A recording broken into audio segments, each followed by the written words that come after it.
Hello guys, how's it going? My name is Dal, and the development period for patch 11.2 has just begun, and this update brings a ton of new changes, from brand new zone, so much new content, so much to the new storyline, which you get to experience a little bit, but there's also going to be a ton of changes to classes in particular. Massive revamps, huge talent adjustments, with a lot of changes that are actually going to revolutionize some of our favorite playstyles in massive new ways. One of those classes is the Death Knight. It's on the chopping block, with Frost and Unholy in particular going through wild new transformations regarding their talents. As you can see by this video, it's a very long one, but Death Knight is a class that I've been super invested over the number of expansions. Definitely one of the best alts and one of the most fun classes to pick up in just about any last few expansions, and I wanted to do a bit of a deeper dive at everything new for this spec, for Frost, Unholy, as well as the general Death Knight changes, as well as I get some raid adjustments to increase their raid viability, hopefully at least.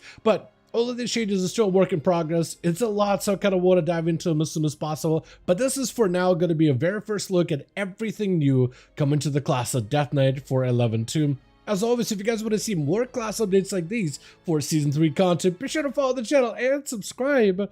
But otherwise, let's dive right in. So first things first, let's go over the general changes happening to the class of Death Knight. This is going to affect Unholy, Frost, and Blood, and there's some actually pretty massive adjustments here. Then we'll go over the changes for Frost and Unholy, as well as the hero specs afterwards. But the general change to Death Knight is we have a number of new talents, such as Cleaving Strikes, which is going to be more or less like a talent that amps up the AoE aspect of Frost, Unholy, and Blood. For Blood and Unholy, it doesn't really change too much. For Frost, however, it does. We'll go over exactly how the changes for Frost, but just know there's a new talent for Cleaving Strikes, and it functions a little bit differently. From there, we have another talent of Unholy Momentum. Pretty sure this one replaces Unholy Ground, so Death Knights are looking like they'll have less of those be bound by Death and Decay talents going forward, especially for Frost. So that whole Frost Decay, Double Obliterate, Cleave thing while in Death and Decay, or like 3-target Cleave, those things are getting removed, and they're kind of reworking the base kit of Frost, but that is a talent that's like removal of one of those debuffs that kind of keeps the Death Knight in the Death and Decay. Another thing to note about Death Knight is you'll notice down here, Abomination Limb is gone. That is something that they actually are rechanging up for Death Knights, because one of the big things Death Knights bring in terms of like raid utility and dungeon utility, I guess, is the grips and the ability to move an enemy to you instead of having you rush to that target instead. So those little things are being adjusted quite a decent bit. Death Knights are losing some of their grip ability, though it's still going to be a core kit. However, after Liberation of Undermine, where they saw that Death Knight's grips are just not that consequential because you don't really have a lot of enemies you could grip, you actually saw Death Knights not being brought to the raid setting. Then they want to find a way to reinforce Death Knights to make sure there's always a spot for at least one Death Knights within raids, and that is where they go back to Anti-Magic Zone. Previously, AMZ would give you a damage reduction for your party or raid, however, it always had a damage cap, and at some point, if you take enough magic damage, you can expand a lot of the damage cap, and then AMZ goes away. It also didn't cover all of your teammates evenly, either. So they're changing AMZ back down to a 4-minute cooldown, but granting it a 15% raw damage magic reduction for everybody in the zone. So it's now going to be a proper defensive that everybody within your raid or party is going to benefit from fully. But with it being a 4-minute cooldown, you can now further amplify it with Assimilation, which gives it a shorter cooldown by 60 seconds down to 3 minutes, also increases duration by a little bit, and that's going to be the core main raid buff that Death Knights will bring is Anti-Magic Zone. Grips will still be something unique that only Death Knights can bring, but grips will be where fight specific. Some fights are good for it, some are not really, but whether you have someone to grip or not, you always have this powerful big defensive bonus that Death Knights bring, which I think nearly secures unless there's a fight without any shadow damage or magic damage, and with a fight within, we're fighting the Warlord Demencius, there's going to be a ton of void damage, cosmic damage, shadow damage. I'm sure Death Knights will find a spot heading into the next raid tier, but that's going to be a pretty big adjustment to this class specifically. From there, I want to go over the hero talent changes, more specifically to Deathbringer and Sandland, because they're being adjusted a little bit. Then we'll head over to the actual specs themselves. But with Deathbringer, this is a hero spec share between Frost and Blood, and they're changing it a little bit. One of the cool things about Deathbringer that I always like is the Reaper's Mark ability, and how once it procs, you apply it on a target, it deals Shadow Frost damage, it builds up stacks and then explodes for a bunch, then it activates Exterminate. So your next two abilities are now going to strike at the target with these two scythes. One single target, one cleave AoE scythe that deals a ton of Shadow Frost damage. For Blood and Frost, it's just a ton of DPS. And it also always had a chance to reapply Reaper's Mark again. So then the spec became very RNG. So you kind of applied Reaper's Mark, build it up, use your next ability to proc Exterminate Sights, which could reapply Reaper's Mark, which could then proc the Capstone again, which could then reapply the mark again. And you kind of played around hoping for that RNG. And they're really trying to remove the RNG out of Deathbringer so that it has a bit more consistency. So instead of having the sights reapply Reaper's Mark, they're now going to function a little bit differently for Frost and Blood. For Frost, the first scythe doesn't reapply Mark, or can't really reapply Mark anymore, but now has a 100% chance to gain Killing Machine, which at least fuels Frost Death Knight with some of the base core abilities, and there's new ways that they can play around with Killing Machine proc to amplify their damage even further, which can still be really good. So by itself, it's not the greatest change, but the changes to Frost definitely make up for this adjustment. For Blood, the Frost Scythe will have 25% chance to summon a dance and rune weapon for 5 seconds. So for them, it's still a little bit of RNG, unfortunately, but a dance and rune weapon can be fantastic for both damage and survivability. It's a pretty big bonus, and without short of a cooldown for Deathbringer the Reaper's Mark is, that could potentially be highly valuable for them as well. There may also be an opportunity for them to go with Reaper's Onslaught as Blood, because it reduces the cooldown of Reaper's Mark by 15 seconds, so you can use the ability more regularly. But the amount of obliterates empowered by Exterminate is reduced by 1. So you could potentially go for 2 scythes that could potentially proc your rune weapon, or go for shorter cooldown that has more uses out of it per encounter, which at least maybe will potentially give them a little bit more interesting talent choices going forward. As for the Sunlane hero talent we just shared by Unholy and Blood, another really popular choice, there's a couple of talents that they have adjusted, like Blood is Life. Normally, there's a random chance when you use abilities to summon a Blood Beast that explodes and does a ton of damage, and this is a huge core portion of Sunlane AoE damage, and this Blood Beast is awesome. It is a very powerful pet, but you always have a bit of randomness when you summon it. They're changing that randomness to be more something that you can control. Using Darkness Formation or Dance and Rune Weapon, you'll now summon the Blood Beast for, I think normally it's 10 seconds, but can be modified with talents or even your tier set. The Blood Beast will now deal 15% of damage accumulated as Unholy, or 25% as Blood when it explodes. So it adjusted the value for these specs a little bit, but it has a little bit more consistency as to when it procs. So every 45 seconds for Unholy, or roughly about 45 seconds with the Dance and Rune Weapon if you're like super aggressive at reducing its cooldown as Blood, but at least you get it more consistently. The talent of Visceral Strength also gets a bonus effect. When Scourge Strike is consumed by consumes Virulent Plague as Unholy, you will now be able to use Outbreak ability for free. It costs no runes and will also cast Death Coil or Epidemic at 100% effectiveness depending which ability you use last. This allows you to consume your dots, but also an easy way for you to re-establish them again for Unholy, which always made you feel like that just kind of having a cost on having to reapply your dots after you consume them. I mean, the damage immediately is great, but having to constantly manage those dots with the reapplications was also annoying, a little bit taxing on your rune power as well, or rune generation as well. So this is really nice and just makes Sunlane just a smoother feeling playstyle overall. Infliction of Sorrow also has a nice bonus effect. After Gift of Sunlane ends, you will now get a charge of Death and Decay for free. So it's going to be really good for both Blood and Unholy, especially in AoE situations. Also, the actual disease consumption effect for Infliction of Sorrow will now last for 30 seconds instead of 12. So if, let's say, you want to delay it or reapply a fresh set of dots to get the max value out of Infliction of Sorrow, you don't necessarily need to spend it immediately if there's other abilities you'll want to use as globals in between. So it just gives you a little bit of a bigger window for you to be able to consume those diseases, also just making the playstyle a little bit smoother. From there on, though, we can finally move on to the spec of Frost, which is going through a wild new transformation. There's so many revamps to the core that is Frost Death Knight. For the most part, you will still be using similar abilities. You'll be using your Frost Strikes, you'll be using Obliterates, you'll be using your Howling Blasts, and they'll still be disease-based, and there'll be Remorseless Winter and things like that, but the core, what they're really trying to do with Frost Death Knight, it feels like, is change up some of the core-based abilities, their core-base kit, and adjust the way that you will use some of those abilities, transforming the spec in a variety of different ways. So, like, one of those ways they're doing it is by making abilities like Glacial Advance baseline. This isn't something you need to pick up through talents. So you have single target Obliterate to spend runes, and then you have Frost Strike to spend runic power. But if you need AoE ways to spend runic power, Glacial Advance is going to be that ability. That is going to be this whole purpose. They're also doing that with other spells like an AoE version of Obliterate, Frost Scythe. You can pick it up super easily. It'll be one of the first 2 talents, so it'll be very hard to avoid it. This would be how you deal AoE damage as a Frost Death Knight. No longer will you be standing with a Death and Decay, cleaving with Obliterates. You'll now have a proper dedicated AoE rune spender of Frost Scythe with an AoE content. And there's a bunch of talents that synergize with Frost Scythe too. Another ability that changes quite drastically actually is going to be Empower Rune Weapon. It is now going to be a core combat ability. Without being a 1.5 minute cooldown, it's now a 30-second recharge, can have multiple charges, and there's even talents that cause the ability to either get a shorter cooldown or even reset its cooldown completely to regain a charge immediately.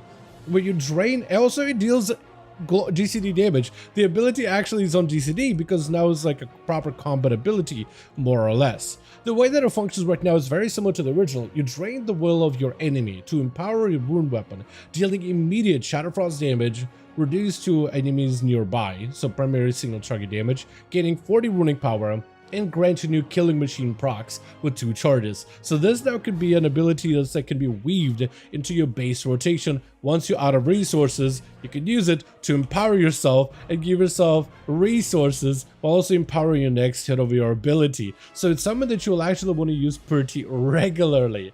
And it's kind of crazy, especially with how short the CD of this ability can be. It is kind of wild. Like there I'm getting Howling Blast procs, and you can actually see that the ability gets a shorter CD every time I get one of those Howling Blast procs. Look, it's actually such a short cooldown. It's going to be more of a core rotational ability more than anything, and there's so many different ways that it's just forming a lot of your spells. Actually, one of the abilities you can see that isn't even on the bars for me right now is Remorseless Winter. That's because it's now directly tied to Pillar of Frost. You can transform Pillar of Frost and Remorseless Winter to now function together at once in quick succession at the same time. It is wild, some of the things that they're doing with this spec in particular. It's actually kind of crazy, but like in the coolest way possible. They're really transforming Death Knight, and Frost in particular is going through the biggest transformation, finding new ways to play some of the abilities that you normally would use within regular content. And there's a whole new set of talents to adjust for it. You still have Killing Machine, which procs about the same. Below that, Arctic Assault. Consuming Killing Machine fires a Glacial Advance to target at 45% effectiveness, which can give you some of that cleave. But in that same row, we now have Runic Overflow, up to 2 points, increases Frost Strike and Glacial Advance damage. In the middle, we have Frostbound Will. That's right up below Empower Rune Weapon. Consuming Rhyme reduces the cooldown of Empower Rune Weapon by 4 seconds. But right at that, we have Runic Command, increases maximum runic power and rune generation rate. And then to the right of that, Abiding Cold. Remorseless Winter damage increased by 35. First time you deal damage, you'll proc a free Rhyme. So some of those talents that you'll see here are actually going to be a little bit more of repeating talents we've seen in the past. Row next after that is Runic Strikes that flows off of Arctic Assault, increases the damage of Obliterate by 10% and Frost Scythe by 8%. Right of that is Frost Reaper. Obliterate now has a chance to tether souls to its target to nearby enemies, and Frost Scythe shatters that tether, dealing immediate Shatterfrost damage to both foes. So this is like a cleave ability off of Obliterate. It has, from what I can tell, somewhat of a lowish proc rate, however, as I just don't really get a lot of opportunities for me to proc this effect. But if I can get it to proc here, and I actually think I procced it earlier, it has its own unique animation, and it now allows you to have Obliterate as a single target ability. But now the effect itself can then empower another AoE cleave ability to add additional cleave. So it's almost like a cleave talent right here. Still giving you that focus on mostly Obliterates, but now you can use a Frost Scythe. Like here we go. We got that Shatter. Yeah, if you just Scythe it, everybody takes a bunch of damage all at once. And you can kind of see the damage that it does here with Frost Reaper. So now it has a little bit more of this like cleave AoE playstyle development to it, and now the Frost Scythe ability now gains a whole new effect to it as well. Down the middle we have Pillar of Frost, which is pretty easy to reach. Starts you out with 30% strength for 12 seconds, 45-second cooldown together with Endurance Strength. It is now a baseline 45-second cooldown. It doesn't look like there's a talent anymore that helps further reduce its cooldown, but instead you can just pick up Endurance Strength that continues to increase your strength after the effect is gone. So Pillar of Frost now is a baseline 45-second CD. Right after that, we have Icy Onslaught. Frost Strike and Glacial Advance now cause your next Frost Strike and Glacial Advance to deal 15% increased damage and cost 5 runic power. This effect stacks until the next runic empowerment effect. So if, let's say, you're generating maybe way too many resources when it comes to, let's say, your runic power, right? And you just want to be able to spend it more efficiently, more quickly, you can have Frost Strike, and that'll increase the damage of the ability. You can hit it again, so that hits a little harder. And this continues until you get a runic empowerment effect, so you can actually make those runic power based abilities stronger with every single time you spend it, but allowing you to consume it a lot more efficiently, a lot more effectively with a single strike. It is pretty strong, it's an idea, and there's also other runic power based talents that you can pick up to further strengthen and amplify its effect as well. To the right of that, we still have Gathering Storm. Each rune spent during Remorseless Winter increases damage by 10%, extended duration, so that's about the same. In the row after that, we have Howling Blades. Rime-empowered Howling Blast unleashes 2 icy blades at its target that deals frost damage and has a chance to grant killing machines. So if you're playing into a big Rime proc build and really empowering Howling Blast a lot, this could be a good combo. This is very similar to the artifact weapon effects from way back in Legion. Right of that, we have Inexorable Assault, which is exactly the same as it was. To the right of that, we have Endurance Strength, and right of that, we have Froststone's Fury. 1.5 minute cooldown, baseline, deals a bunch of damage, summons a Froststorm that breathes all enemies in front of you, dealing frost damage, stunning them as a baseline effect, and slow movement speed by 50% for 10 seconds.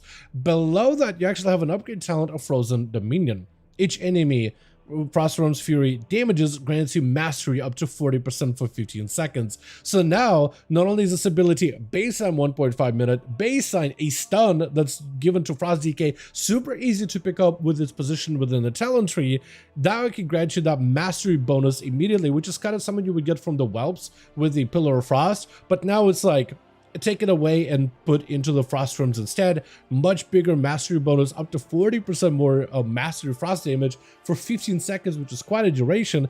And with this being a 1.5 minute, this being a 45 seconds, they line up so perfectly together. It is wild how good that is. To the right of that, we have Frigid Executioner. Runic Empowerment has a 20% chance to refund additional rune, which can be great for that resource generation. In the next row, we have Murderous Efficiency. Consuming Killing Machine has a 20% chance to grant you a rune, so if you play in a big Obliterate build, this could be really good there. Cryogenic Chamber replaces Remorseless Winter. This is the talent that allows my Remorseless Winter to be used with Pillar of Frost. Each time Frost Fever and Empowering War Weapon deals damage, 15% of the damage is gathered into the next cast of Remorseless Winter up to 20 times. So this one can basically give you stronger Remorseless Winters, but on a 45-second cooldown rather than its own base cooldown that it would have. So this is just a new way for you to play with Remorseless Winter, taking away a keybind from the Frost DK, allowing you to focus on other abilities while still allowing you to get the benefits of Remorseless Winter, especially during those big burst windows.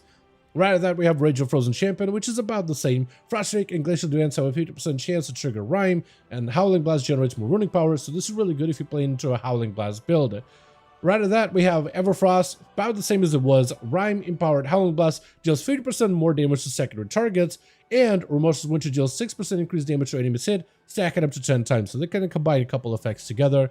To the right of that is Northwinds. Howling Blast now hits an additional target with maximum effectiveness, so better cleave for Howling Blast. Rime increases Howling Blast damage by additional 75%. So if you want to go for a big Obliterate procs into Howling Blast builds, you can totally make it some talents that really amplify the playstyle completely for additional frosty damage. From there, we have talents that will open up into capstones with things like, I guess this way we could actually start talking about these capstone talents instead, honestly. Like, let's first talk about some of the cool ones like Icebreaker. Empowered Rime, Howling Blast deals 6% additional damage to a primary target, nothing really new there. However, this leads us into the familiar talents of Hyperexia, where runic power spending abilities can deal additional damage over time, and into Breathless Syndragosa. A very, very popular, very well-known talent for Frost Athletes.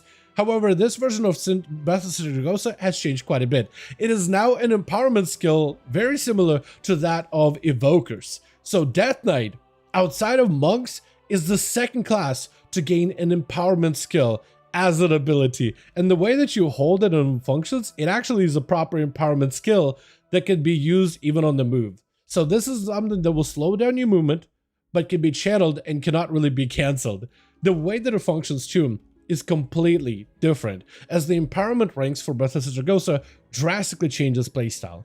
It is still normally a 2-minute cooldown, and it still does the same effect of consuming runic power to deal frost damage every second in a cone in front of you, and dealing reduced damage to secondary targets. However, this ability can now be modified depending on Empowerment 1, 2, or 3. At Empowerment 1, the ability is going to have a much shorter window where it will drain your runes, so it's going to deal less overall damage for the duration because it's a shorter duration, but it will have a little bit higher of a immediate blast damage as it hits a little harder instantly, and it will only last for 8 seconds, but it also refunds the cooldown, 75 seconds of it, back from its main 2-minute CD. So if you actually want to get a shorter cast of Breath of Sargosa for like a burst window, but you want to get this ability quickly in order to have it back up available for another burst window, you now can modify it. So you can refund a huge portion of this ability, making it near like a minute CD or so, like very, very close to it, a little bit under it, but it can now synergize a little bit better into the rest of your class kit.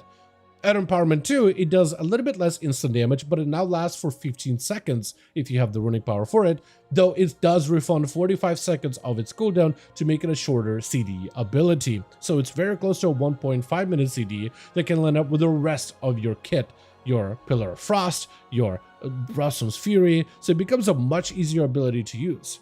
Or if you can empower it to rank 3 all the way, it will deal less immediate damage, but it will last for up to 30 seconds, so you can continue to get its original variation of constant barrage of frost damage as long as you have runic power to work with it for up to 30 seconds. So you can basically reclaim its original use, or get a shorter, more bite-sized versions of this ability with a much shorter cooldown. When you use Breath of Sargosa, it also grants you a charge of Empower Rune Weapon, which can be used to fuel your runic power and give you more procs at the start. It also will grant you 2 runes at the end of its duration, which lets you follow up with additional damage afterwards. So Breath of Sargosa is now a much more complex of an ability that has a much bigger value gain to it than it ever had before.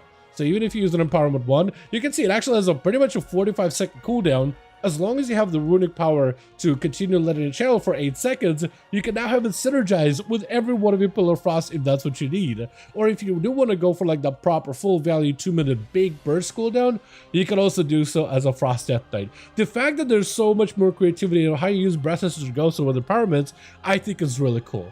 I don't know if this talent will stay as it is right now, but I really love the idea of what they're doing with it, and this is definitely going to need a lot more testing, but I think the adjustment of cooldown reduction is actually very, very interesting for me. And the ability itself could potentially synergize into more situations, more playstyles, and make the playstyle of Frost Death feel a little bit less disjointed, because having an ability on a 2-minute cooldown, while Frost's Fury is a 1.5, while Pillar of Frost is a 45-second cooldown, always felt awkward. But the fact that you can now shorten it to synergize better into major CDs, I think is a very, very nice combination. Another capstone we could talk about that also goes off of Icebreaker, or rather Avalanche if you want to do it, is Shatter Blade. When Frost Strike damages an enemy with 5 stacks of Razor Ice, it'll consume to deal additional damage. When Glacial Advance damages an enemy, it applies Razor Ice. So this is going to be something that's going to be necessary if you want Glacial Advance to apply Razor Ice. Below that is now a new talent of Frostbane.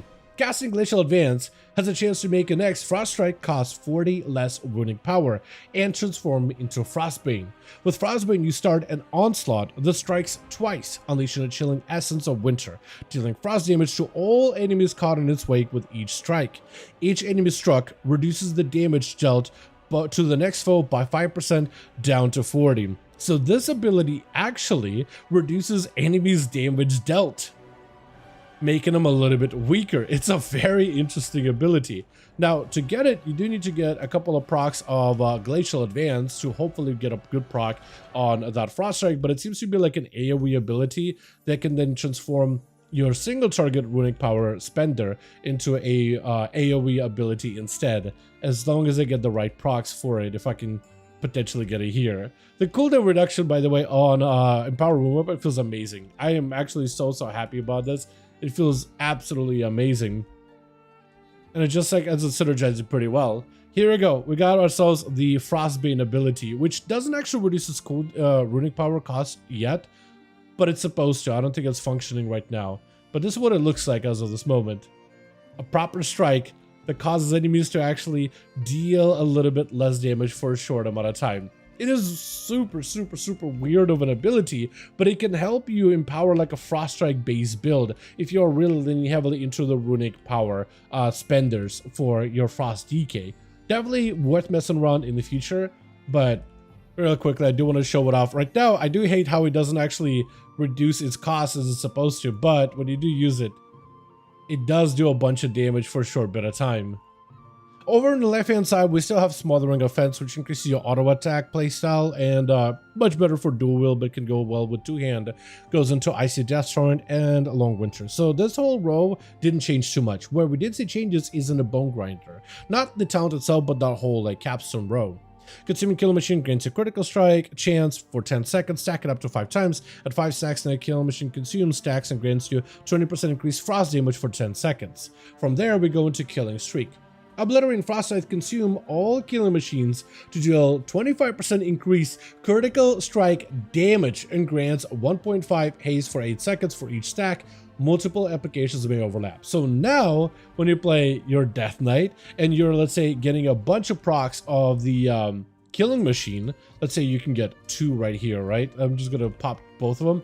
When now you press Obliterate, it'll now gain critical strike damage that stacks and consumes all of those Killer Machine procs. So now it's actually a pretty good idea to, if you can get multiple stacks of Killer Machines, you can now consume them into a single Obliterate or Frost Scythe to spend them a lot quicker.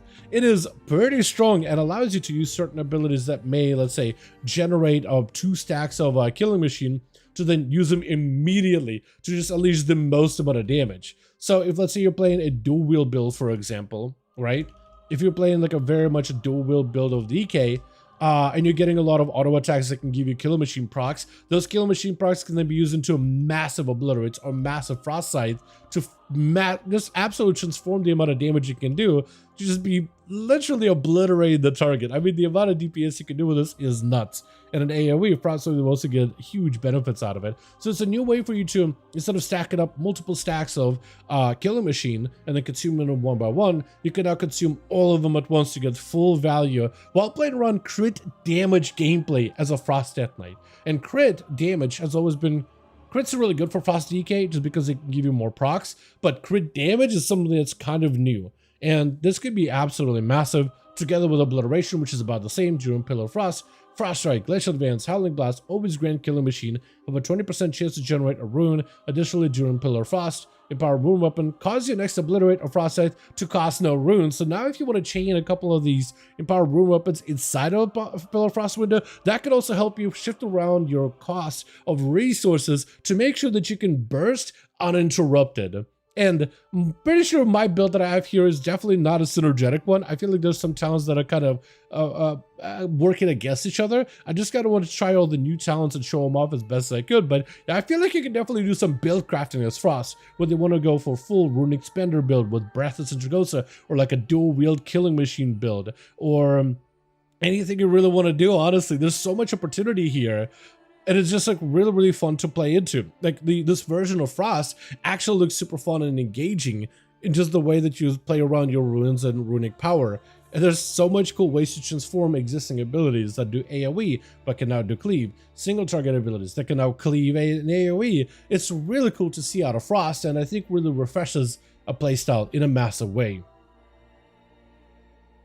And speaking of build crafting, we can now move on to the spec of Unholy. Now, Unholy is not going to have nearly as many wild revamps as Frost, but there's also plenty, like Frost, for build craft opportunity. Off the bat, you can kind of see the talents themselves didn't change nearly as much as Frost on the surface, but in the inner core, there's actually quite a number of changes. Off the bat, you'll still have Western Strike, Raise Undead, Scourge Strike, Sudden Doom, Dark Transformation, but right below that you got 2 pivotal talents. 1, Plague Mastery, increases critical strike damage of your diseases by 25%. Or Grave Mastery, critical strike damage of your minions is increased by 15%. So this talent right here, this choice node, is really pivotal option for how you're going to build your Unholy Death Knight. Unholy has always had a mixture of playstyles. Like part of it was summoning your undead ghoul and then empowering you, summoning additional enemies or additional undeads to your side, and then summoning up entire armies of undeads and big monstrosities and things. But also, diseases are a huge portion. The shadow damage you deal is a huge portion of it, and now it looks like there's even more talents to work and make both of those specific playstyles even more refined than ever before. And it's actually wild how good it is, how good it can be put together. There's also a number of conveniences here as well in terms of little things like the separated clawing shadows separately from Plaguebringer, so you don't have to choose one or the other. In fact, you can have both if that's what you choose to play into, but you can have the convenience of ranged Scourge Strikes if you ever need it, that do full shadow damage and cause one festering wound to burn, while also causing your diseases to erupt on enemies more quickly, which is super nice. From there though, there's quite a bit of focus on this pet archetype for Unholy with a number of talents like All Will Serve. This would change quite a bit. Raise Dead now summons an additional skeletal archer at your command that now shoots blighted arrows. And a holy arrow that deals immediate shadow damage when consuming sudden doom. Your death goal commands the archer to fire an additional arrow at 80% effectiveness.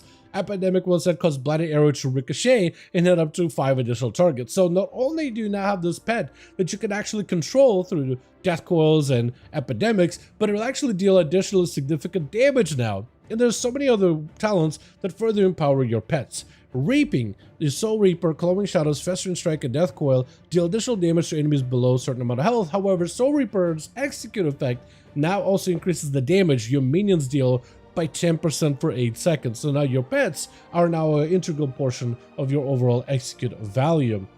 Hell, the ability of Apocalypse replaces Dark Transformation. It's one of those things they're doing to kind of combine cooldowns together a little bit, so Unholy doesn't have as many cooldowns to juggle with, but normally you would have Dark Transformation that transforms your ghoul into a more powerful abomination.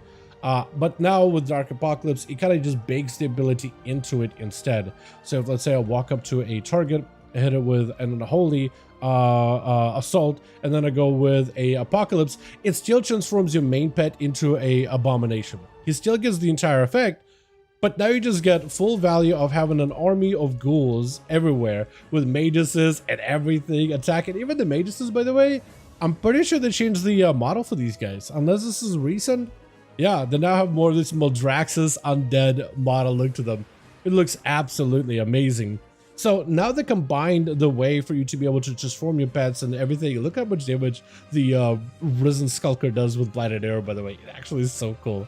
Full pure shadow damage also makes it available to bypass enemies' armor, which is massive for just overall raw damage consistently for Unholy. Big fan of it. But it's a nice little combination that they added here. And then from there, we still have a number of pet-based talents that can synergize into this now new combos. They did change Unholy Pact to now have more of a shadow chain rather than a fire chain between you and your pet, but it doesn't really do anything in terms of like a better playstyle. It just gives you a chain between you and your pet that now deals more thematic damage of full shadow. It is still going to be linked to your Dark Transformation, however, so I will need to use Apocalypse. But yeah, there's now a shadow chain, which I guess is cool. It doesn't actually change the ability that much. It still is the same chain as before, but yeah, it just thematically, I guess it's just a little bit better for Unholy Death Knight, if anything. But yeah, I guess it's cool. It's just something that's notable. There's something that's different that I wanted to comment on, but yeah, it doesn't actually change it too much. It does about the same damage, which is I always felt like was just a little underwhelming at times.